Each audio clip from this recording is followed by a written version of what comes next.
Hello guys, this is Anadi and welcome back with another video of GK 24 into 7। सो मेरे GK segment के आज के video में आपका स्वागत है। तो आज बात करने वाला है जियोग्राफी से। तो जियोग्राफी से मैंने 10 ऐसे क्वेश्चंस लिए हैं आज के इस वीडियो के लिए जो आपके आने वाले एग्जाम्स के लिए बहुत ज़्यादा ये क्योंकि ये 10 सवाल ऐसे हैं जो बीते बहुत सारे एग्जाम्स में आ चुके हैं। आज का पहला जो सवाल है वो है आपका which one of the following river flows valley rift valley. यानी आपसे ये पूछा जा रहा है कि निम्नलिखित में से कौन सी नदी दरार घाटी से होकर बहती है। चार ऑप्शंस दिए गए हैं जिसमें से जो आपका ऑप्शन नंबर 2 है नर्मदा, ये आपका सही रहेगा। इसके रिगार्डिंग में और एक बात आपको बता दूं, नर्मदा मध्य भारत में विंध्य जो पर्वतमाला है और सतपुड़ा पर्वतमाला के बीच एक दरार घाटी से होकर बहती है। वही इसके संदर्भ में और एक बात है, ये प्रायद्वीपीय भारत की सबसे बड़ी पश्चिम की ओर बहने वाली नदी है और भारत की तीसरी सबसे लंबी नदी है।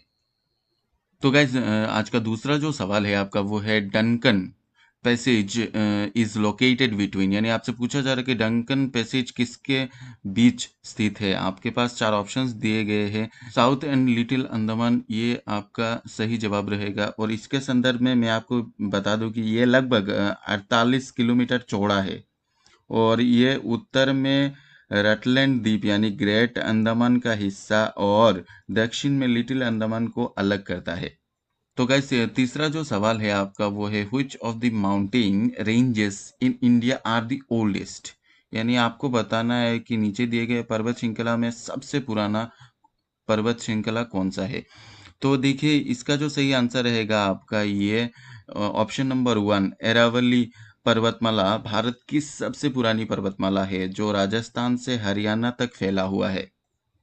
तो गाइज नेक्स्ट सवाल है आपका which country is closest to Andaman island, यानी आपसे पूछा जा रहा है कि अंडमान द्वीप के सबसे निकट कौन सा देश है।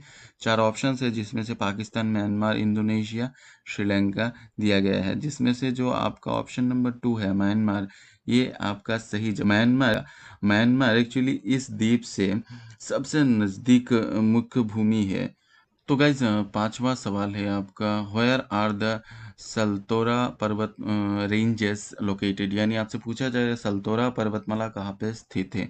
चार ऑप्शंस दिए गए हैं जिसमें से आपका जो ऑप्शन नंबर 2 है part of the Karakoram ranges, तो ये आपका सही रहेगा क्योंकि सल्तोरा जो पर्वत है वो काराकोरम रेंज की एक आप मान सकते हैं कि उप श्रेणी है।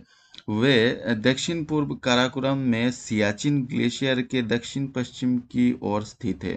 तो गाइज नेक्स्ट जो सवाल है आपका वो है the standard time of a country differs from the GMT in multiples of, यानी आपको ये बताना है कि किसी देश का जो मानक समय है जीएमटी से कितने गुण भिन्न होता है, यानी डिफरेंस कितने टाइम का होता है। तो इसमें ये एक बहुत इजी से सवाल है जिसका जो ऑप्शन नंबर 2 है आपका 1 आवर, ये आपका सही जवाब रहेगा।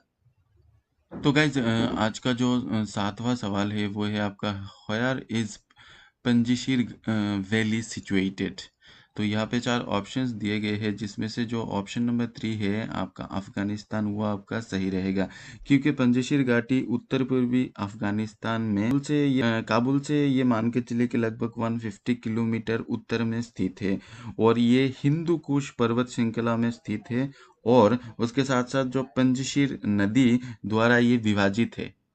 तो गाइज यहाँ पे जो आठवां सवाल है आपका वो है यहाँ पे Naga Khasi and Garo hills are located in, यानी आपसे पूछा जा रहा है कि नागा खासी और गारो पहाड़ियाँ कहाँ स्थित है।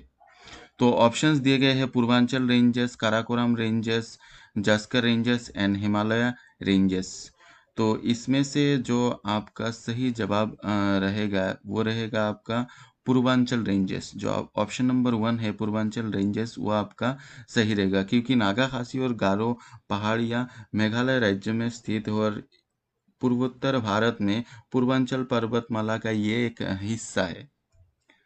तो गाइज नवा जो सवाल है आपका वो है which one of the following is the highest peak, यानी आपसे पूछा जा रहा है कि नीचे दिए गए ऑप्शन में से सबसे ऊंची चोटी कौन सी है।